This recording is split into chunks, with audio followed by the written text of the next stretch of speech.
3 ਸਾਲ ਦੇ ਵਿੱਚ 3 ਠੇਕੇਦਾਰ ਬਦਲ ਗਏ। ਇੱਕ ਠੇਕੇਦਾਰ 9 ਕਰੋੜ ਰੁਪਈਆ ਖਾ ਕੇ ਭੱਜ ਗਿਆ, ਇੱਕ ਠੇਕੇਦਾਰ 11 ਕਰੋੜ ਰੁਪਈਆ ਖਾ ਕੇ ਭੱਜ ਗਿਆ।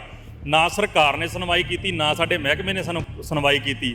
ਅਗਲੇ ਪਹਿਲੀਆਂ ਸਰਕਾਰਾਂ ਦੇ ਠੇਕੇਦਾਰ ਦਿੱਲੀ ਚੰਡੀਗੜ੍ਹ ਦਾ ਕਿਤੋਂ ਦਾ ਸੀ, ਜਿਹੜੀ ਹੁਣ ਸਰਕਾਰ ਆਈ ਇਹਨੇ ਤੇ ਆਪਣੇ ਚਹੇਤੇ ਰੱਖੇ ਆ। ਕੋਈ ਸਰਸੇ ਦਾ, ਕੋਈ ਦਿੱਲੀ ਦਾ, ਕੋਈ ਕਿਤੇ ਦਾ ਲਿਆ ਕੇ ਠੇਕੇਦਾਰ ਵਾੜੇ ਆ ਸਾਡੇ ਵਿੱਚ। ਸਾਨੂੰ ਜਦੋਂ ਅਫਸਰਸ਼ਾਹੀ ਸਾਡੀ ਸੁਣਦੀ ਨਹੀਂ ਔਰ ਸਰਕਾਰ ਸਾਡੀ ਸੁਣਦੀ ਨਹੀਂ, ਸਾਨੂੰ ਮਜਬੂਰਨ ਹੜਤਾਲਾਂ ਮੁਜ਼ਾਹਰੇ ਕਰਨੇ ਪੈਂਦੇ ਆ। ਜਦੋਂ ਸਰਕਾਰ ਸੱਤਾ ਦੇ ਵਿੱਚ ਆਈ ਸੀ, ਇਹਨੇ ਗੱਲ ਕਹੀ ਸੀ ਅਸੀਂ ਕਿਸੇ ਵੀ ਡਿਪਾਰਟਮੈਂਟ ਦੇ ਵਿੱਚ ਨਾ ਕੋਈ ਕੱਚਾ ਵਰਕਰ ਭਰਤੀ ਕਰਾਂਗੇ, ਠੇਕੇਦਾਰੀ ਸਿਸਟਮ ਬੰਦ ਕਰਾਂਗੇ। ਅੱਜ ਸਾਡੇ ਮਹਿਕਮੇ ਦੇ ਵਿੱਚ ਇਦਾਂ ਹੀ ਦੁਬਾਰ ਤੋਂ ਜੋ ਪਹਿਲੀਆਂ ਸਰਕਾਰਾਂ ਕੰਮ ਕਰਦੀਆਂ, ਨਵੀਂ ਸਰਕਾਰ ਵੀ ਇਹੀ ਕੰਮ ਕਰ ਰਹੀ ਆ। ਤਕਰੀਬਨ ਹੀ ਸਾਰੇ ਡੀਪੂਆਂ ਦਾ ਸਰਵਾ ਕਰਕੇ ਦੇਖ ਲਓ, 15 18 20 ਬੱਸਾਂ ਖੜੀਆਂ, ਨਾ ਸਪੇਅਰ ਪਾਰਟ ਆ ਰਿਹਾ, ਨਾ ਕੰਮ ਹੋ ਰਿਹਾ, ਨਾ ਸਮਾਨ ਆ ਰਿਹਾ। ਪਿੱਛੇ ਲਈ ਸਰਕਾਰ ਨੇ ਬੱਸਾਂ ਪਾ ਲਈਆਂ, ਉਹ ਹਾਥੀ ਬੰਨ੍ਹ ਕੇ ਬੈਠ ਗਏ। ਉਹ ਜਿਸ ਵੀ ਕਿਸੇ ਗੱਡੀ ਦਾ ਕੰਮ ਨਿਕਲਦਾ ਉਹ ਘੱਟੋ ਘੱਟ ਲੱਖਾਂ ਰੁਪਈਆਂ 'ਚ ਕੰਮ ਨਿਕਲਦਾ ਵਾ। ਸਰਕਾਰ ਨੇ ਵਾਹਵਾ ਖੱਟ ਲਈ, ਬੱਸਾਂ ਪਾਤੀਆਂ। ਇਹ ਨਹੀਂ ਦੇਖਿਆ ਵੀ ਇਹ ਬੱਸਾਂ ਚੱਲਣ ਯੋਗੀ ਨਹੀਂ ਹੈਗੀਆਂ। ਕੀ ਹੈ ਉਹਨਾਂ ਦੇ ਵਿੱਚ, ਕੀ ਘੁਣਤਰ ਕੀ ਹੈ? ਬੱਸਾਂ ਨਵੀਆਂ ਪਾਈਆਂ, ਉਹਨਾਂ ਦੇ ਵਿੱਚ ਸਿਸਟਮ ਹੀ ਇਦਾਂ ਦੇ ਲਾਗੇ, ਸੈਂਸਰ ਲੱਗੇ ਇਦਾਂ ਦੇ, ਜਿਹੜਾ ਵੀ ਇੱਕ ਸੈਂਸਰ ਖਰਾਬ ਹੋ ਗਿਆ ਲੱਖ ਰੁਪਈਏ ਦਾ ਸੈਂਸਰ ਆ। ਜਦੋਂ ਗੱਡੀ ਖੜ ਜਾਂਦੀ ਉਹ ਸੈਂਸਰ ਹੀ ਨਹੀਂ ਪੈਂਦੇਗੇ। ਉਹਨਾਂ ਤੇ ਕੋਈ ਕਾਰਵਾਈ ਨਹੀਂ ਖੁੱਲਦੀ ਤੁਹਾਨੂੰ? ਬਿਲਕੁਲ ਜੀ, ਕੋਈ ਕਾਰਵਾਈ ਨਹੀਂ ਹੋ ਰਹੀ। ਅਸੀਂ 17 ਸੈਕਟਰ ਦੇ ਵਿੱਚ ਵੀ ਪਰਚਾ ਦਰਜ ਕਰਾਇਆ, ਵਿਜੀਲੈਂਸ ਨੂੰ ਕੰਪਲੇਂਟਾਂ ਦਿੱਤੀਆਂ, 26 ਸੈਕਟਰ 'ਚ ਪਰਚੇ ਦਰਜ ਕਰਾਏ ਆ, ਪਰ ਅਜੇ ਤੱਕ ਸਰਕਾਰ ਨੇ ਕੋਈ ਸੁਣਵਾਈ ਨਹੀਂ ਕੀਤੀ ਉਹਨਾਂ ਦੀ। ਉਹੀ ਠੇਕੇਦਾਰ ਆ ਦੁਬਾਰਾ ਆਪਣੀ ਕੰਪਨੀ ਦਾ ਨਾਂ ਚੇਂਜ ਕਰਕੇ ਨਵਾਂ ਲੈ ਆਉਂਦਾ। 15 ਸਾਲ ਤੋਂ ਕੱਚੇ ਆ ਰਹੇ, ਕਿਉਂਕਿ ਇਹਨਾਂ ਨੇ ਸਟਾਫ ਪੱਕਾ ਭਰਤੀ ਨਹੀਂ ਕੀਤਾ। ਜਦੋਂ ਪੱਕਾ ਭਰਤੀ ਨਹੀਂ ਕੀਤਾ ਜਾਂ ਕਿ ਕੱਚੇ ਮੁਲਾਜ਼ਮ ਪੱਕੇ ਨਹੀਂ ਕੀਤੇ ਤੇ ਉਹ ਵਰਕਰ ਤਾਂ ਕੱਚੇ ਵਧਣੇ ਸੀਗੇ। ਹੁਣ ਜਿਹੜੀ ਨਵੀਂ ਭਰਤੀ ਕਰ ਰਹੀ ਹੈ, ਸ਼ੋਸ਼ਣ ਕਰ ਰਹੇ ਵਰਕਰਾਂ ਦਾ। 10,000 ਰੁਪਏ, 10,000 ਰੁਪਏ ਤੇ ਕਿਹਦਾ ਗੁਜ਼ਾਰਾ ਹੋ ਰਿਹਾ? 10-12,000 ਤੇ ਗੁਜ਼ਾਰਾ ਹੁੰਦਾ। ਵੱਡੇ ਬੋਰਡ ਲਾਤੇ ਸਰਕਾਰ ਨੇ ਵੀ ਇੰਨੀਆਂ ਨੌਕਰੀਆਂ ਦਿੱਤੀਆਂ, 52,000 ਨੌਕਰੀਆਂ ਦਿੱਤੀਆਂ ਕਿਹੜੀਆਂ? 10,000 ਰੁਪਈਆਂ ਠੇਕੇਦਾਰ ਵਾਲੀਆਂ। 10,000 ਰੁਪਏ ਸਾਡੇ ਡੀਪੂ ਦੇ ਵਿੱਚ ਲਗਭਗ 15 ਤੋਂ 20 ਡਰਾਈਵਰ ਆਏ ਨਵੇਂ, ਜਿਹਦੇ ਵਿੱਚੋਂ 10 ਡਰਾਈਵਰ ਛੱਡ ਕੇ ਭੱਜ ਗਏ। 2-2 4-4 ਦਿਨ ਲਾ ਕੇ ਜੁਆਇਨ ਕਰਕੇ ਉਹਨਾਂ ਨੂੰ ਪਤਾ ਲੱਗਾ ਸਾਨੂੰ 10,000 ਰੁਪਈਆ ਤਨਖਾਹ ਮਿਲਣੀ ਹੈ। ਉਹ ਕਹਿੰਦੇ ਬਾਹਰ ਅਸੀਂ ਟਰੱਕ ਟਰਾਲੇ ਚਲਾਉਣੇ, ਉੱਥੇ ਸਾਨੂੰ 20,000 ਰੁਪਈਆ ਬਣਦਾ, 25,000। ਉਹ ਤੁਹਾਨੂੰ ਪਤਾ ਹੀ ਹੁਣ ਤੁਹਾਡੇ ਸਾਹਮਣੇ ਟਾਇਰਾਂ ਖੁਣੋਂ ਬੱਸਾਂ ਖੜੀਆਂ, ਸਪੇਅਰ ਪਾਰਟ ਖੁਣੋਂ ਖੜੀਆਂ। ਕਿਉਂ ਖੜੀਆਂ? ਕਿਉਂਕਿ ਸਰਕਾਰ ਪੈਸਾ ਨਹੀਂ ਦੇ ਰਹੀ। ਖੜੀਆਂ ਕੰਡਮ ਹੋ ਰਹੀਆਂ ਨੇ ਹੁਣ, ਉਹਨਾਂ ਦੀ ਲਾਈਫ ਖੜੀਆਂ ਕੰਡਮ ਹੋ ਰਹੀਆਂ। ਨਵੀਆਂ ਬੱਸਾਂ ਖੜੀਆਂ ਕੰਡਮ ਹੋ ਰਹੀਆਂ ਨੇ। 6 ਮਹੀਨਿਆਂ ਤੋਂ ਬੱਸਾਂ ਖੜੀਆਂ ਜੱਕਾਂ ਤੇ। ਅੱਜ ਤੋਂ 20-25 ਸਾਲ ਪਹਿਲਾਂ ਚਲੇ, ਜਦੋਂ 2407 ਬੱਸਾਂ ਸਾਡੀਆਂ, ਜਦੋਂ ਸਾਡੇ 80% ਰੋਡ ਜਿਹੜੇ ਹਨ ਰੋਡਵੇਜ਼ ਦੇ ਉਹ ਚੱਲਦੇ ਸੀ ਤੇ 20% ਪ੍ਰਾਈਵੇਟ ਸੀ। ਅੱਜ ਦੇ 80% ਜਿਹੜੀ ਆ ਉਹ ਪ੍ਰਾਈਵੇਟ ਹੋ ਗਈ ਆ, 20% ਰੋਡਵੇਜ਼ ਰਹਿ ਗਈ ਆ। ਤਾਂ ਬਾਕੀ ਪੁਰਾਣੀਆਂ ਦੋ ਇਸ ਤੋਂ ਪਿਛਲਾ ਮਾਡਲ ਜਿਹੜਾ ਹੈਗਾ ਉਹਦੇ ਲੌਂਗ ਰੂਟ ਤੇ ਚੱਲ ਹੀ ਨਹੀਂ ਸਕਦਾ। ਨਾ ਸਪੇਅਰ ਪਾਰਟ ਮਿਲਣਾ, ਨਾ ਟਾਇਰ ਮਿਲਦੇ ਆ, ਨਾ ਕੋਈ ਕੱਪੜਾ ਆ। ਸੀਟਾਂ ਸਾਰੀਆਂ ਪਾਟੀਆਂ ਪਈਆਂ, ਕਿਹੜੀ ਸਵਾਰੀ ਬਹਿ ਜਾਊਗੀ? ਸੱਤਾਂ ਸਾਰੀਆਂ ਲੀਕ ਕਰਦੀਆਂ ਬੱਸਾਂ ਦੀਆਂ। ਇਹ ਮੰਤਰੀਆਂ ਨੂੰ ਤਾਂ ਕੋਈ ਫਰਕ ਨਹੀਂ ਪੈਂਦਾ। ਇਹਨਾਂ ਦੀ ਹਰ 5 ਸਾਲਾਂ ਬਾਅਦ, 3 ਸਾਲ ਬਾਅਦ ਗੱਡੀ ਨਵੀਂ ਆ ਜਾਂਦੀ ਹੈ। ਕਾਰਾਂ ਨਵੀਆਂ ਲੈਣ ਤੇ ਕਿੱਥੋਂ ਲੈ ਲੈਂਦੇ ਆ? ਇਹ ਟਰਾਂਸਪੋਰਟ ਦੇ ਮਹਿਕਮੇ ਦੇ ਖਰਚਾ ਪਾ ਕੇ ਲੈਂਦੇ ਆ। ਸੋ ਹੁਣ ਇਸ ਸਮੇਂ ਇੱਥੇ ਧਰਨੇ ਦੇ ਵਿੱਚ ਅਸੀਂ ਖੜੇ ਹਾਂ ਤੇ ਸਾਡੇ ਨਾਲ ਚਾਨਣ ਸਿੰਘ ਹੁਣੀ ਮੌਜੂਦ ਨੇ। ਉਹਨਾਂ ਨਾਲ ਗੱਲਬਾਤ ਕਰਦੇ ਹਾਂ। ਕੰਟਰੈਕਟ ਵਰਕਰ ਨੇ ਜਿਹੜੇ ਖਾਸ ਤੌਰ ਤੇ ਰੋਡਵੇਜ਼ ਵਿਭਾਗ ਦੇ ਵਿੱਚ ਕੰਮ ਕਰਦੇ, ਸਮੱਸਿਆਵਾਂ ਕੀ ਨੇ? ਕਿਉਂ ਹਰ ਵਾਰ ਜੂਝਣਾ ਪੈਂਦਾ? ਕਦੀ ਗੇਟ ਰੈਲੀ, ਕਦੀ ਧਰਨੇ, ਕਦੀ ਬੱਸਾਂ ਖੜ ਜਾਂਦੀਆਂ ਨੇ। ਇਹ ਸਾਰੇ ਦੇ ਨਾਲ ਆਮ ਲੋਕਾਂ ਨੂੰ ਤਾਂ ਤਕਲੀਫ ਹੁੰਦੀ ਹੈ, ਪਰ ਇਹਨਾਂ ਦੇ ਪਰਿਵਾਰ ਵੀ ਨਾਲ ਦੀ ਨਾਲ ਸਰਵਾਈਵ ਕਰਦੇ ਨੇ ਇਹਨਾਂ ਨੌਕਰੀਆਂ ਦੇ ਉੱਪਰ। ਪਰ ਜਦੋਂ ਇਹਨਾਂ ਨੌਕਰੀਆਂ ਦੇ ਉੱਪਰ ਇੱਕ ਤਰੀਕੇ ਦੀ ਗਾਜ ਡਿੱਗਦੀ ਹੈ, ਖਤਰਾ ਆਉਂਦਾ ਹੈ ਕਿ ਨੌਕਰੀਆਂ ਜਾ ਸਕਦੀਆਂ ਨੇ ਜਾਂ ਫਿਰ ਇਹਨਾਂ ਨੂੰ ਇਸੇ ਕਹਿ ਲਈਏ ਵੀ ਗੁਜ਼ਾਰੇ ਭੱਤੇ ਦੇ ਉੱਪਰ ਹੀ ਜ਼ਿੰਦਗੀ ਕੱਢਣੀ ਪੈ ਸਕਦੀ ਹੈ। ਸੋ ਇਹਨਾਂ ਦੇ ਕੋਲ ਚੱਲਦੇ ਹਾਂ। ਚਾਨਣ ਸਿੰਘ ਜੀ, ਸਭ ਤੋਂ ਪਹਿਲਾਂ ਕੀ ਕਹਿਣਾ ਚਾਹੋਗੇ? ਅੱਜ ਦਿਨ ਜਿੱਦਾਂ ਮੈਂ ਕਿਹਾ ਕਿ ਗੇਟ ਰੈਲੀਆਂ ਹੁੰਦੀਆਂ ਨੇ, ਕਦੀ ਧਰਨੇ ਲਾਉਂਦੇ ਹੋ, ਕਦੀ ਅਲੱਗ ਤਰ੍ਹਾਂ ਦਾ ਸੰਘਰਸ਼ ਕਰਦੇ ਹੋ। ਪਹਿਲੇ ਨੰਬਰ ਤੇ ਇਹ ਦੱਸੋ ਕਿ ਇਹ ਸਾਰੀਆਂ ਸਮੱਸਿਆਵਾਂ ਦੀ ਜੜ ਕਿੱਥੇ ਪਈ ਹੈ? ਕਿਉਂ ਹਰ ਵਾਰ ਅਜਿਹਾ ਕਰਨਾ ਪੈਂਦਾ ਤੁਹਾਨੂੰ? ਬਿਲਕੁਲ ਜੀ, ਤੁਹਾਨੂੰ ਪਤਾ ਹੀ ਆ, ਪਿਛਲੇ ਸਮੇਂ 'ਚ ਲਗਭਗ ਸਾਡੇ 10 ਤੋਂ 15 ਸਾਲ ਹੋ ਗਏ ਇਸ ਮਹਿਕਮੇ ਦੇ ਵਿੱਚ ਕੱਚੇ ਕੰਮ ਕਰਦਿਆਂ ਨੂੰ, ਵਰਕਰਾਂ ਨੂੰ। ਸਾਡੇ ਵਿੱਚ ਕੁਝ ਕੰਟਰੈਕਟ ਵਾਲੇ ਸਾਥੀ ਆ, ਕੁਝ ਸਾਥੀ ਸਾਡੇ ਆਊਟਸੋਰਸ ਵਾਲੇ ਆ। ਸਰਕਾਰ ਨਾਲ ਵਾਰ-ਵਾਰ ਮੀਟਿੰਗਾਂ ਕਰਕੇ, ਸਰਕਾਰ ਨਾਲ ਹੜਤਾਲਾਂ ਕਰਕੇ, ਮੁਜ਼ਾਹਰੇ ਕਰਕੇ, ਸੰਘਰਸ਼ ਕਰਕੇ ਮੀਟਿੰਗਾਂ ਲੈਂਦੇ ਆ। ਮੀਟਿੰਗਾਂ ਦੇ ਵਿੱਚ ਮੰਗਾਂ ਮੰਨ ਲਈਆਂ ਜਾਂਦੀਆਂ, ਪਰ ਸਿੱਟਾ ਨਤੀਜਾ ਕੋਈ ਨਹੀਂ ਨਿਕਲਦਾ। ਜੇਕਰ ਅਫਸਰਾਂ ਨੂੰ ਇਹ ਗੱਲ ਕਹਿ ਦਿੰਦੇ ਆ, ਅਫਸਰ ਮੰਨ ਲੈਂਦੇ ਆ। ਅਫਸਰ ਇਹ ਗੱਲ ਕਹਿੰਦੇ ਵੀ ਸਰਕਾਰ ਵੱਲੋਂ ਸਾਨੂੰ ਕੋਈ ਵੀ ਪ੍ਰਪੋਜ਼ਲ ਨਹੀਂ ਆਈ, ਸਾਨੂੰ ਸਰਕਾਰ ਪੱਖੋਂ ਕੋਈ ਹੰਗਾਰਾ ਨਹੀਂ ਮਿਲਿਆ। ਕਿਉਂਕਿ ਜਿਹਦੇ ਵਿੱਚ ਮਜਬੂਰਨ ਸਾਨੂੰ, ਜਦੋਂ ਅਫਸਰਸ਼ਾਹੀ ਸਾਡੀ ਸੁਣਦੀ ਨਹੀਂ ਔਰ ਸਰਕਾਰ ਸਾਡੀ ਸੁਣਦੀ ਨਹੀਂ, ਸਾਨੂੰ ਮਜਬੂਰਨ ਹੜਤਾਲਾਂ ਮੁਜ਼ਾਹਰੇ ਕਰਨੇ ਪੈਂਦੇ ਆ। ਹੁਣ ਸਾਡੇ ਜਦੋਂ ਸਰਕਾਰ ਸੱਤਾ ਦੇ ਵਿੱਚ ਆਈ ਸੀ, ਇਹਨੇ ਗੱਲ ਕਹੀ ਸੀ ਅਸੀਂ ਕਿਸੇ ਵੀ ਡਿਪਾਰਟਮੈਂਟ ਦੇ ਵਿੱਚ ਨਾ ਕੋਈ ਕੱਚਾ ਵਰਕਰ ਭਰਤੀ ਕਰਾਂਗੇ, ਨਾ ਕਿਸੇ ਨੂੰ ਜਿਹੜੇ ਕੱਚੇ ਮੁਲਾਜ਼ਮ ਪੱਕੇ ਕਰਾਂਗੇ, ਠੇਕੇਦਾਰੀ ਸਿਸਟਮ ਬੰਦ ਕਰਾਂਗੇ। ਅੱਜ ਸਾਡੇ ਮਹਿਕਮੇ ਦੇ ਵਿੱਚ ਇਦਾਂ ਹੀ ਦੁਬਾਰ ਤੋਂ ਜੋ ਪਹਿਲੀਆਂ ਸਰਕਾਰਾਂ ਕੰਮ ਕਰਦੀਆਂ, ਨਵੀਂ ਸਰਕਾਰ ਵੀ ਇਹੀ ਕੰਮ ਕਰ ਰਹੀ ਆ। ਨਵਾਂ ਠੇਕੇਦਾਰ ਲੈਣ ਦਾ 10-10 ਹਜ਼ਾਰ ਰੁਪਏ ਦੇ ਭਰਤੀ ਦੁਬਾਰਾ ਕਰ ਰਹੀ ਹੈ ਸਰਕਾਰ। ਵਰਕਰਾਂ ਦਾ ਸ਼ੋਸ਼ਣ ਕਰ ਰਹੀ ਹੈ ਸਰਕਾਰ, ਜਿਹਦੇ ਰੋਸ ਵਜੋਂ ਅਸੀਂ ਹੜਤਾਲਾਂ ਮੁਜ਼ਾਹਰੇ, ਪਿਛਲੇ ਦਿਨੀ ਸਾਡੀ ਹੜਤਾਲ ਸੀ, ਪਿਛਲੇ ਦਿਨੀ ਡਾਇਰੈਕਟਰ ਦਫ਼ਤਰ ਸਾਡਾ ਮੁਜ਼ਾਹਰਾ ਸੀ। ਇੱਕ ਸਾਡਾ ਠੇਕੇਦਾਰ 3 ਸਾਲ ਦੇ ਵਿੱਚ 3 ਠੇਕੇਦਾਰ ਬਦਲ ਗਏ। ਇੱਕ ਠੇਕੇਦਾਰ 9 ਕਰੋੜ ਰੁਪਈਆ ਖਾ ਕੇ ਭੱਜ ਗਿਆ, ਇੱਕ ਠੇਕੇਦਾਰ 11 ਕਰੋੜ ਰੁਪਈਆ ਖਾ ਕੇ ਭੱਜ ਗਿਆ। ਨਾ ਸਰਕਾਰ ਨੇ ਸੁਣਵਾਈ ਕੀਤੀ, ਨਾ ਸਾਡੇ ਮਹਿਕਮੇ ਨੇ ਸਾਨੂੰ ਸੁਣਵਾਈ ਕੀਤੀ। ਹਾਰ ਕੇ ਮਜਬੂਰਨ ਸਾਨੂੰ ਡਾਇਰੈਕਟਰ ਦਫ਼ਤਰ ਦਾ ਘਿਰਾਓ ਕਰਨਾ ਪਿਆ, ਜਿਹਦੇ ਵਿੱਚੋਂ ਉਸ ਦਿਨ ਵੀ ਸਾਡੀ ਕੋਈ ਸੁਣਵਾਈ ਨਹੀਂ ਹੋਈ। ਅਜੇ ਤੱਕ ਠੇਕੇਦਾਰ ਤੇ ਕੋਈ ਕਾਰਵਾਈ ਨਹੀਂ ਕੀਤੀ, ਨਾ ਕਿਸੇ ਉਹਨੂੰ ਬਲੈਕਲਿਸਟ ਕੀਤਾ, ਨਾ ਸਾਡੇ ਵਰਕਰਾਂ ਦੀਆਂ ਕਿਸੇ ਦੀਆਂ ਸਿਕਿਉਰਟੀਆਂ ਵਾਪਸ ਕੀਤੀਆਂ, ਨਾ ਕਿਸੇ ਦਾ ਏਰੀਆ ਲਪਾਇਆ। ਉੱਦਾਂ ਹੀ ਪਿਛਲੇ ਦਿਨੀ ਸਾਡੇ EPF ਦੇ ਖਾਤੇ ਦੇ ਪੈਸੇ ਖਾ ਗਿਆ, ਉਹਦੀਆਂ ਅਸੀਂ ਕੰਪਲੇਂਟਾਂ ਵੀ ਦਰਜ ਕਰਵਾਈਆਂ, ਪਰ ਸਰਕਾਰ ਨੇ ਸਾਡੀ ਕੋਈ ਸੁਣਵਾਈ ਨਹੀਂ ਕੀਤੀ। ਕਹਿਣ ਦਾ ਭਾਵ ਇਹ ਕਹਿ ਲਈਏ ਵੀ ਠੇਕੇਦਾਰਾਂ ਨੂੰ ਪੂਰੀ ਸ਼ੈ ਹੈ, ਉਹ ਕੁਝ ਵੀ ਕਰਕੇ ਭੱਜ ਸਕਦੇ ਨੇ ਤੇ ਆਮ ਜਿਹੜਾ ਵਿਚਾਰਾ ਕੰਮ ਹੈ ਉਹ ਇਦਾਂ ਹੀ ਰਗੜਿਆ ਜਾਊਗਾ। ਬਿਲਕੁਲ ਜੀ, ਤੁਹਾਡੇ ਸਾਹਮਣੇ ਹੀ ਆ। ਠੇਕੇਦਾਰ ਸਰਕਾਰਾਂ ਦੇ ਆ, ਕਿਉਂਕਿ ਅਗਲੇ ਪਹਿਲੀਆਂ ਸਰਕਾਰਾਂ ਦੇ ਠੇਕੇਦਾਰ ਦਿੱਲੀ ਚੰਡੀਗੜ੍ਹ ਦਾ ਸੀ, ਕਿਤੋਂ ਦਾ ਸੀ। ਜਿਹੜੀ ਹੁਣ ਸਰਕਾਰ ਆਈ ਇਹਨੇ ਤੇ ਆਪਣੇ ਚਹੇਤੇ ਰੱਖੇ ਆ, ਕੋਈ ਸਰਸੇ ਦਾ, ਕੋਈ ਦਿੱਲੀ ਦਾ, ਕੋਈ ਕਿਤੇ ਦਾ ਲਿਆ ਕੇ ਠੇਕੇਦਾਰ ਵਾੜੇ ਆ ਸਾਡੇ ਵਿੱਚ। ਕਿਉਂਕਿ ਇਹ ਸਰਕਾਰ ਕਹਿੰਦੀ ਅਸੀਂ ਠੇਕੇਦਾਰ ਰਹਿਣ ਨਹੀਂ ਦੇਣਾ, ਇਹਦੇ ਆਪਣੇ ਚਹੇਤੇ ਲੈ ਕੇ ਆਉਣ ਦੇ, ਆਪਣੇ ਰਿਸ਼ਤੇਦਾਰਾਂ ਨੂੰ ਲੈ ਕੇ ਆ ਰਹੇ ਨੇ। ਅੱਛਾ, ਹੋਰ ਕਿੱਦਾਂ ਦਾ ਸ਼ੋਸ਼ਣ ਹੁੰਦਾ ਹੈ ਇਹ ਵੀ ਨਾਲ ਜ਼ਰੂਰ ਦੱਸਿਓ ਕਿ ਇੱਕ ਸਮਾਂ ਸੀ ਜਦੋਂ ਪੱਕੇ ਜਿਹੜੇ ਕਾਮੇ ਨੇ, ਪੱਕੇ ਮੁਲਾਜ਼ਮ ਨੇ, ਉਹਨਾਂ ਦੇ ਅਨੁਪਾਤ ਦੇ ਵਿੱਚ ਬਹੁਤ ਥੋੜੀ ਗਿਣਤੀ ਹੁੰਦੀ ਸੀ ਕੱਚਿਆਂ ਦੀ, ਪਰ ਅੱਜ ਕਹਿੰਦੇ ਉਲਟ ਹੋ ਗਿਆ ਸਿਸਟਮ। ਹੁਣ ਪੱਕੇ ਬਹੁਤ ਘੱਟ ਨੇ ਤੇ ਉਹਨਾਂ ਦੇ ਅਨੁਪਾਤ 'ਚ ਕੱਚੇ ਹੀ ਜ਼ਿਆਦਾ ਨੇ। ਇਹ ਜਿਹੜਾ ਅਨੁਪਾਤ ਹੈ ਇਹ ਵੀ ਦੱਸਿਓ, ਤੇ ਹੋਰ ਸ਼ੋਸ਼ਣ ਕਿਹੋ ਜਿਹਾ ਸਾਹਮਣਾ ਕਰਨਾ ਪੈਂਦਾ ਸ਼ੋਸ਼ਣ ਦਾ ਆਮ ਜਿਹੜੇ ਤੁਹਾਡੇ ਨਾਲ ਕੰਮ ਕਰਦੇ ਨੇ, ਬੇਸ਼ੱਕ ਵਰਕਸ਼ਾਪ ਦੇ ਹੋਣ, ਬਾਕੀ ਡਰਾਈਵਰ ਜਾਂ ਕਹਿ ਲਈਏ ਕੰਡਕਟਰ ਹੋਣ। ਬਿਲਕੁਲ ਜੀ, ਜਿਹੜੀ ਗੱਲ ਤੁਸੀਂ ਕਰ ਰਹੇ ਹੋ ਵੀ ਸਾਡੇ ਸਟਾਫ ਪੱਕਾ ਬਹੁਤ ਘੱਟ ਰਹਿ ਗਿਆ, ਕਿਉਂਕਿ 15-15 ਸਾਲ ਤੋਂ ਕੱਚੇ ਆ ਰਹੇ, ਕਿਉਂਕਿ ਇਹਨਾਂ ਨੇ ਸਟਾਫ ਪੱਕਾ ਭਰਤੀ ਨਹੀਂ ਕੀਤਾ। ਜਦੋਂ ਪੱਕਾ ਭਰਤੀ ਨਹੀਂ ਕੀਤਾ ਜਾਂ ਕਿ ਕੱਚੇ ਮੁਲਾਜ਼ਮ ਪੱਕੇ ਨਹੀਂ ਕੀਤੇ ਤੇ ਉਹ ਵਰਕਰ ਤਾਂ ਕੱਚੇ ਵਧਣੇ ਸੀਗੇ। ਹੁਣ ਜਿਹੜੀ ਨਵੀਂ ਭਰਤੀ ਕਰ ਰਹੀ ਹੈ, ਸ਼ੋਸ਼ਣ ਕਰ ਰਹੇ ਵਰਕਰਾਂ ਦਾ। 10-10 ਹਜ਼ਾਰ ਰੁਪਏ, 10 ਹਜ਼ਾਰ ਰੁਪਏ ਤੇ ਕਿਹਦਾ ਗੁਜ਼ਾਰਾ ਹੋ ਰਿਹਾ? 10-12 ਹਜ਼ਾਰ ਤੇ ਗੁਜ਼ਾਰਾ ਹੁੰਦਾ? 50 ਤੋਂ 60 ਸਵਾਰੀਆਂ ਲੈ ਕੇ ਜਾਣੀਆਂ ਇੱਕ ਡਰਾਈਵਰ ਨੇ, 12 ਹਜ਼ਾਰ ਉਹਦੇ ਮਨ ਦੇ ਉੱਪਰ ਕਿੰਨੀ ਬੋਝ, ਕਿੰਨੀ ਟੈਨਸ਼ਨ ਰਹਿਣੀ ਆ। ਉਹਨੇ ਘਰ ਦਾ ਗੁਜ਼ਾਰਾ, ਬੱਚਿਆਂ ਦੇ ਸਕੂਲਾਂ ਦੀਆਂ ਫੀਸਾਂ, ਉਹ ਦੱਸੋ 10-12 ਹਜ਼ਾਰ ਰੁਪਏ 'ਚ ਕਿੰਨਾ ਗੁਜ਼ਾਰਾ ਕਰੂਗਾ? ਇਹ ਸ਼ੋਸ਼ਣ ਨਹੀਂ ਹੋ ਰਿਹਾ ਸਾਡਾ, ਕੀ ਹੋ ਰਿਹਾ ਹੈ? ਇਹ ਚੀਜ਼ ਹੈ ਬਿਲਕੁਲ ਜੀ। ਤੇ ਅੰਦਰ ਕਿਹੋ ਜਿਹਾ ਹੁੰਦਾ? ਉਹ ਤਾਂ ਚਲੋ ਫੀਲਡ 'ਚ ਨੇ, ਰੋਡਾਂ ਤੇ ਭੱਜ ਰਹੇ ਨੇ, ਪਰ ਅੰਦਰ ਡੀਪੂ ਦੇ, ਵਰਕਸ਼ਾਪ ਦੇ ਕਿਹੋ ਜਿਹਾ ਸਾਹਮਣਾ ਕਰਨਾ ਵਰਕਸ਼ਾਪ ਦੇ ਇੰਨੇ ਕੁ ਹਾਲਾਤ ਮਾੜੇ ਹੋ ਗਏ, ਤਕਰੀਬਨ ਹੀ ਸਾਰੇ ਡੀਪੂਆਂ ਦਾ ਸਰਵਾ ਕਰਕੇ ਦੇਖ ਲਓ, 15, 18, 20 ਬੱਸਾਂ ਖੜੀਆਂ, ਨਾ ਸਪੇਅਰ ਪਾਰਟ ਆ ਰਿਹਾ, ਨਾ ਕੰਮ ਹੋ ਰਿਹਾ, ਨਾ ਸਮਾਨ ਆ ਰਿਹਾ। ਪਿੱਛੇ ਲਈ ਸਰਕਾਰ ਨੇ ਬੱਸਾਂ ਪਾ ਲਈਆਂ, ਉਹ ਹਾਥੀ ਬੰਨ੍ਹ ਕੇ ਬੈਠ ਗਏ। ਉਹ ਜਿਸ ਵੀ ਕਿਸੇ ਗੱਡੀ ਦਾ ਕੰਮ ਨਿਕਲਦਾ, ਉਹ ਘੱਟੋ ਘੱਟ ਲੱਖਾਂ ਰੁਪਈਆਂ 'ਚ ਕੰਮ ਨਿਕਲਦਾ ਵਾ। ਸਰਕਾਰ ਨੇ ਵਾਹਵਾ ਖੱਟ ਲਈ, ਬੱਸਾਂ ਪਾਤੀਆਂ। ਇਹ ਨਹੀਂ ਦੇਖਿਆ ਵੀ ਇਹ ਬੱਸਾਂ ਚੱਲਣ ਯੋਗ ਹੀ ਨਹੀਂ ਹੈਗੀਆਂ। ਹੁਣ ਤੁਹਾਡੇ ਸਾਹਮਣੇ ਨਵੀਆਂ ਬੱਸਾਂ ਸਾਡੇ ਡਿਪੂਆਂ ਦੇ ਵਿੱਚ ਖੜੀਆਂ ਨੇ। ਚੱਲਣ ਯੋਗ ਕਿਉਂ ਨਹੀਂ? ਉਹਨਾਂ ਦੇ ਕੋਈ ਸਪੇਅਰ ਪਾਰਟ ਮਹਿੰਗੇ ਨੇ ਜਾਂ ਫਿਰ ਉਹ ਠੀਕ ਨਾ ਹੋਣ ਯੋਗ ਨੇ? ਗੱਲ ਕੀ ਹੈ ਉਹਨਾਂ ਦੇ ਵਿੱਚ? ਕੀ ਘੁਣਤਰ ਕੀ ਹੈ? ਬੱਸਾਂ ਨਵੀਆਂ ਪਾਈਆਂ, ਉਹਨਾਂ ਦੇ ਵਿੱਚ ਸਿਸਟਮ ਹੀ ਇਦਾਂ ਦੇ ਲੱਗੇ, ਸੈਂਸਰ ਲੱਗੇ ਇਦਾਂ ਦੇ, ਜਿਹੜਾ ਵੀ ਇੱਕ ਸੈਂਸਰ ਖਰਾਬ ਹੋ ਗਿਆ, ਲੱਖ ਰੁਪਏ ਦਾ ਸੈਂਸਰ ਆ। ਜਦੋਂ ਗੱਡੀ ਖੜ ਜਾਂਦੀ ਉਹ ਸੈਂਸਰ ਹੀ ਨਹੀਂ ਪੈਂਦੇਗੇ। ਫਿਰ ਤੁਸੀਂ ਜਦੋਂ ਅਪੀਲ ਕਰਦੇ ਹੋ ਅੱਗੇ ਪੈਸਿਆਂ ਲਈ, ਤੁਸੀਂ ਪਾਉਂਦੇ ਹੋਵੋਗੇ ਬੇਨਤੀ ਜਾਂ ਸਪੇਅਰ ਪਾਰਟ ਲਈ ਬੇਨਤੀ ਪਾਉਂਦੇ ਹੋ, ਤਾਂ ਕੀ ਸੁਣਨ ਨੂੰ ਕੀ ਮਿਲਦਾ ਅੱਗੇ? ਬਿਲਕੁਲ ਜੀ, ਅਸੀਂ ਵਾਰ-ਵਾਰ ਸਰਕਾਰ ਤੋਂ ਵੀ ਮੰਗ ਕਰਦੇ ਹਾਂ ਵੀ ਸਾਨੂੰ ਪੈਸਾ ਦਿੱਤਾ ਜਾਵੇ। ਜੇ ਕਿ ਫ੍ਰੀ ਸਫ਼ਰ ਸਹੂਲਤ ਬੀਬੀਆਂ ਦਾ ਵਾ, ਉਹਨਾਂ ਦੇ ਵਿੱਚੋਂ ਸਾਨੂੰ ਪੈਸਾ ਦਿੱਤਾ ਜਾਵੇ, ਜਿਹੜੀਆਂ ਬੱਸਾਂ ਸਾਡੀਆਂ ਖੜੀਆਂ ਚੱਲਣ ਯੋਗ ਹੋਣ। ਜਿਹੜੀ ਆਮ ਪਬਲਿਕ ਖਰਾਬ ਹੁੰਦੀ, ਖੱਜਲ ਖਵਾਰ ਬੱਸ ਅੱਡਿਆਂ ਤੇ, ਇਹ ਨਾ ਹੋਵੇ। ਪਰ ਸਰਕਾਰ ਤੋਂ ਵਾਰ-ਵਾਰ ਮੰਗ ਕਰਦੇ ਹਾਂ, ਪਰ ਸਰਕਾਰ ਕਹਿੰਦੀ ਸਾਡੇ ਕੋਲ ਸਰਕਾਰ ਸਾਨੂੰ ਪੈਸਾ ਨਹੀਂ ਦੇ ਰਹੀ। ਸਰਕਾਰ ਪੈਸਾ ਦਊਗੀ ਤੇ ਮਹਿਕਮੇ ਦੇ ਵਿੱਚ ਪੈਸਾ ਆਊਗਾ ਤੇ ਸਪੇਅਰ ਪਾਰਟ ਮਿਲੂਗਾ। ਠੀਕ ਹੈ।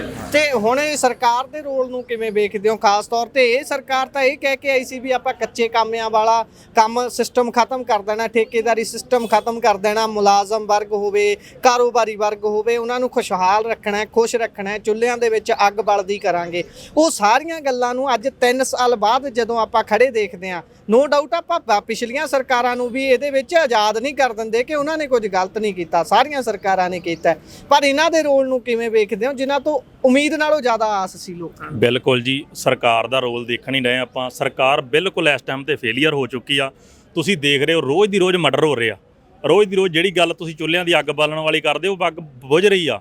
ਅੱਜ ਫੇਰ ਦੇਖੋ, ਕੱਲ ਵੀ ਹਬੋਰ ਦੇ ਵਿੱਚ ਇੱਕ ਵਪਾਰੀ ਨੂੰ ਗੋਲੀਆਂ ਮਾਰ ਕੇ ਸ਼ਰੇਆਮ ਮਾਰਿਆ। ਕੱਲ ਫੇਰ ਇੱਕ ਕਾਂਡ ਹੋਇਆ। ਦਿਨ ਪ ਦਿਨ ਰੋਜ਼ ਦੀ ਰੋਜ਼ ਗੋਲੀ ਚੱਲਣ ਡਈ। ਪਰ ਪਹਿਲੀਆਂ ਸਰਕਾਰਾਂ ਵੇਲੇ ਇਹ ਕੰਮ ਨਹੀਂ ਸੀ ਹੁੰਦਾ ਵੀ ਰੋਜ਼ ਦੀ ਰੋਜ਼ ਏਡੇ ਮਰਡਰ ਹੁੰਦੇ। ਪਰ ਇਹ ਸਰਕਾਰ ਪਤਾ ਨਹੀਂ ਕਿੱਥੇ ਸੁੱਤੀ ਆ। ਇਹਨਾਂ ਲੋਕਾਂ ਦੇ ਚੁੱਲ੍ਹਿਆਂ ਦੇ ਵਿੱਚ ਅੱਗ ਬਾਲਣੀ ਤੇ ਕੀ ਇਹ ਉਲਟੀ ਬੁਝਾ ਰਹੇ ਆ। ਸਰਕਾਰ ਇਸ ਟਾਈਮ ਤੇ ਬਿਲਕੁਲ ਫੇਲੀਅਰ ਹੋ ਰਹੀ ਆ। ਹਰੇਕ ਮੁਲਾਜ਼ਮ ਨੂੰ ਕੁਝ ਦੇ ਨਹੀਂ ਰਿਹਾ। ਹਰੇਕ ਮਹਿਕਮੇ ਦੇ ਵਿੱਚ ਠੇਕੇਦਾਰ ਵਾੜ ਕੇ ਉਹਨਾਂ ਨੂੰ ਮਹਿਕਮੇ ਦਾ ਨਾਸ਼ ਕਰਨ ਡਿਆ। ਅਫਸਰਸ਼ਾਹੀ ਰਲੀ ਆ। ਠੇਕੇਦਾਰ ਨਾਲ ਮਿਲ ਕੇ ਲੁੱਟ ਕਰਨ ਡਿਆ, ਕਿਉਂਕਿ ਸਾਡੇ ਦੇਖਣ ਨੂੰ ਮਿਲਿਆ ਸਾਡੇ ਨਾਲ ਸ਼ਰੇਆਮ ਹੋ ਰਹੀ ਹੈ ਲੁੱਟ। ਅੱਛਾ ਜੀ। ਸਾਡਾ ਠੇਕੇਦਾਰ 9-9 10-10 ਕਰੋੜ ਰੁਪਈਆ ਖਾ ਕੇ ਭੱਜ ਗਿਆ ਵਰਕਰਾਂ ਦਾ। ਤੇ ਉਹਨਾਂ ਤੇ ਕੋਈ ਕਾਰਵਾਈ ਨਹੀਂ ਖੁੱਲਦੀ ਤੁਹਾਨੂੰ? ਬਿਲਕੁਲ ਜੀ, ਕੋਈ ਕਾਰਵਾਈ ਨਹੀਂ ਹੋ ਰਹੀ। ਅਸੀਂ 17 ਸੈਕਟਰ ਦੇ ਵਿੱਚ ਵੀ ਪਰਚਾ ਦਰਜ ਕਰਾਇਆ, ਵਿਜੀਲੈਂਸ ਨੂੰ ਕੰਪਲੇਂਟਾਂ ਦਿੱਤੀਆਂ, 26 ਸੈਕਟਰ 'ਚ ਪਰਚੇ ਦਰਜ ਕਰਾਏ ਆ, ਪਰ ਅਜੇ ਤੱਕ ਸਰਕਾਰ ਨੇ ਕੋਈ ਸੁਣਵਾਈ ਨਹੀਂ ਕੀਤੀ ਉਹਨਾਂ ਦੀ। ਨਾ ਕੋਈ ਪਰਚਾ ਦਰਜ ਕੀਤਾ, ਨਾ ਕੋਈ ਮਹਿਕਮੇ ਨੂੰ ਪੁੱਛਗਿੱਛ ਕੀਤੀ ਆ, ਤੇ ਨਾ ਠੇਕੇਦਾਰ ਨੂੰ ਪੁੱਛਗਿੱਛ ਕੀਤੀ ਆ।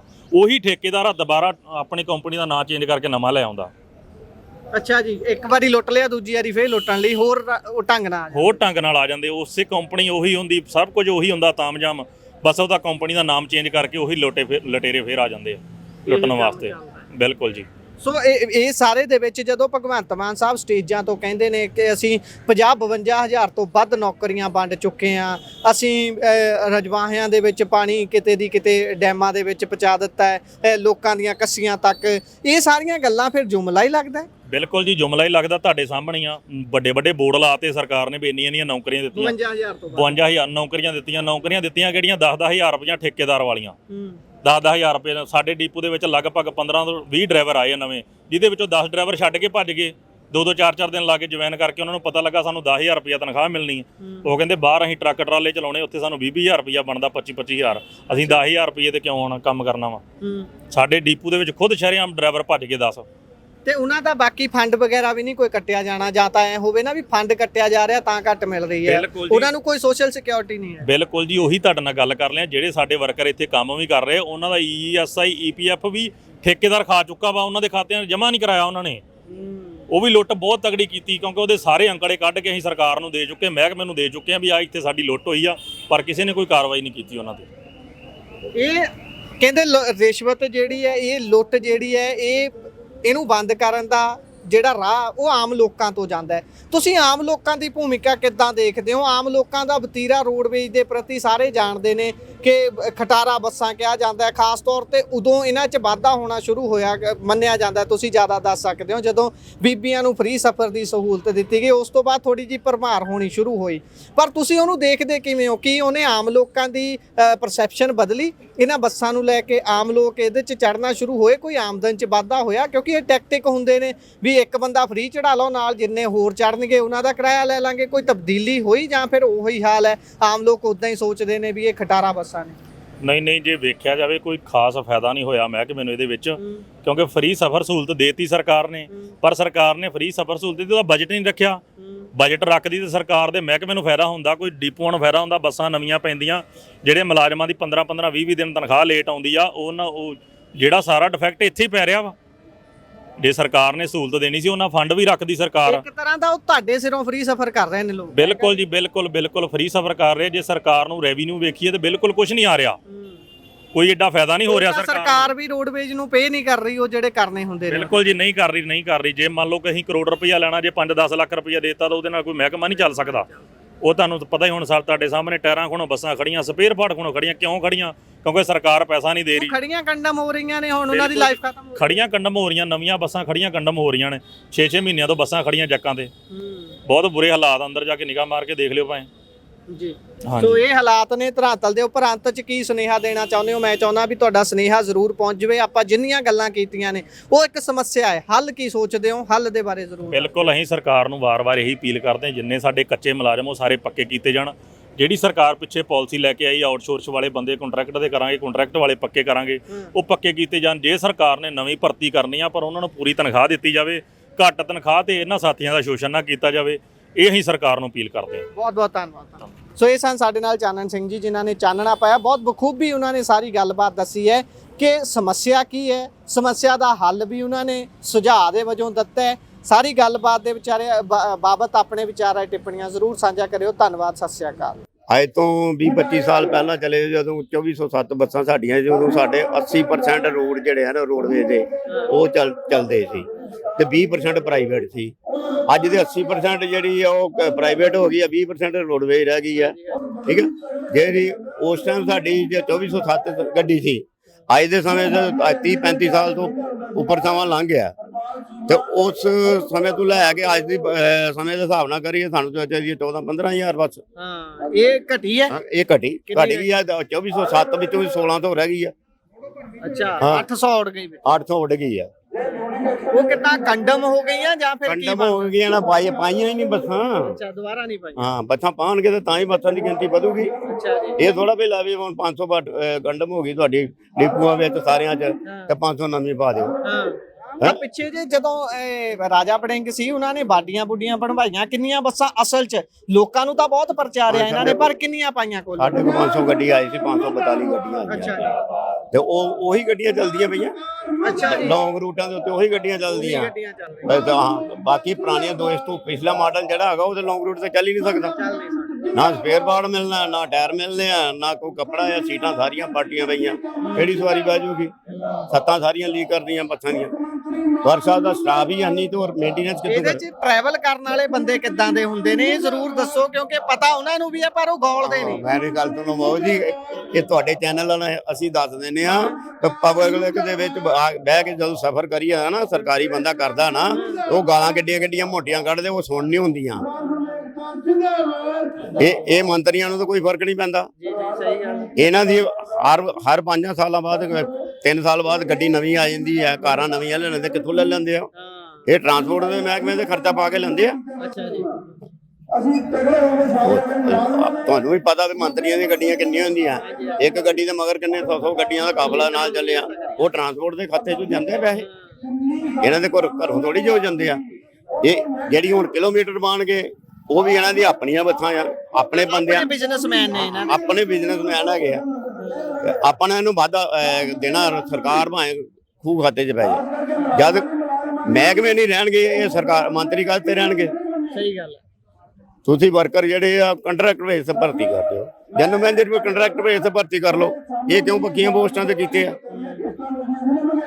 ਲੇਖਾ ਜੋਖਾ ਰੱਖਣ ਵਾਲੇ ਸਾਰੇ ਪੱਕੀਆਂ ਪੋਸਟਾਂ। ਆਹੋ ਸਾਰੇ ਪੱਕੀਆਂ।